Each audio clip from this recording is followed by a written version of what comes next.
Hail to you, our King. You alone are compassionate with our faults.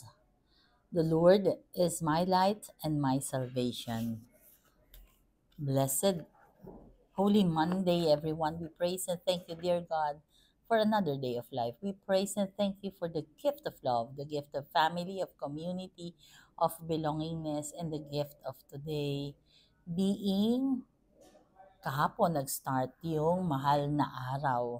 Napakaganda ng pagninilay kaya tinawag na mahal na araw kasi ginugunita natin ang pagmamahal ni Jesus para sa ating lahat kaya mahal na araw. At sa mahal na araw na ito, ang paalala sa atin is yung pagbabalik ng pagmamahal na yan sa Kanya. Tunay na pagmamahal, hindi yung kung kailan mo lang siya kailangan. Kagaya ng nasasaad sa ating gospel reading sa araw na ito, kung saan si Jesus pumasyal sa bahay ni Lazarus. Si Lazaro, yung kanyang ni-raise sa nung namatay, binuhay na muli, 4 na araw na, ibig sabihin dapat may amoy na yun, di ba? Or hindi na, alam mo na, hindi yung ngayon lang, ibig sabihin mali ang declaration. Pero ito talagang, he was dead but he came to life again because of Jesus. Ay, kaibigan niya si Lazaro, di ba? Now, itong itong pagpunta ni Jesus sa bahay nila Martha, Mary, and Lazarus ay nagbigay ng opportunity kay Mary na i-anoint yung paa ni Jesus at kung saan gumamit siya ng oil, anointing oil ba itong tinatawag um,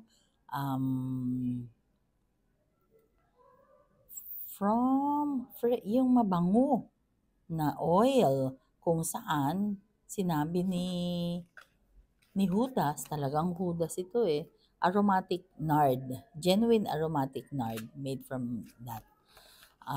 Sabi niya, bakit hindi daw ito binenta sa mga tao? Sa gospel na ito, 2 bagay ang pinapakita. Si Mary, pagtuunan natin ng pansin si Mary at saka si Judas. Si Mary, pinapakita doon yung pagmamahal niya kay Jesus.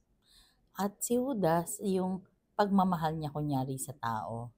Pero sa totoo lang, paimbabaw lang yun. Hindi naman totoong mahal niya ang mga tao. Kung hindi, kasi di ba siya ay magnanakaw, gusto niya na naman na mayroon na namang mabiktima.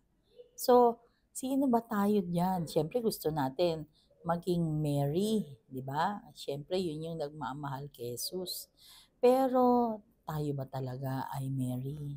O sometimes tayo ay Judas?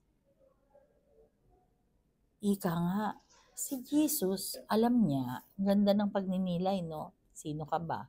Si Mary o si Judas? Meron pa isang point na pwedeng pagnilayan. Kasi alam naman, si Jesus kasi Jesus naman siya, God naman siya, di ba? God the Father, the Son. He is the God, the Son.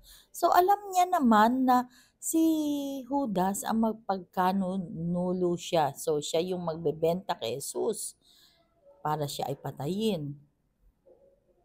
Pero inallow niya na si Jesus ay maging disipulo, ay si Judas ay mapalapit sa kanya, maging disciple, inallow niya na ibenta siya. 'Di ba? Alam niyo, isang point ng pagninilay is the Lord allows us, tayo na makasalanan. He allows us na magsisi sa kasalanan. Binibigyan niya pa tayo ng mga pagkakataon kung saan pwede pa tayong magbago, kung saan yung mga opportunities na pwede pa tayong magbalik loob sa Diyos.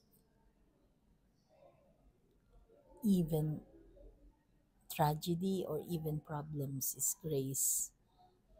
We can all bounce back.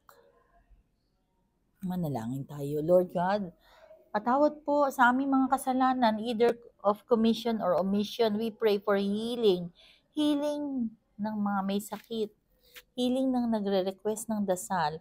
Healing ng mga nakikidasal sa atin right here, right now. We praise and thank you, dear God, for all the blessings. Maraming maraming salamat po, Panginoon, at hindi niyo po kami pinababayaan sa lahat ng oras. Be with us always and in all ways, and allow your presence in our lives to manifest. You alone are our God, and in you alone we exist. Amen. Please stay with us, dear God, for without you, we are nothing. Blessed Monday once again. God bless us all.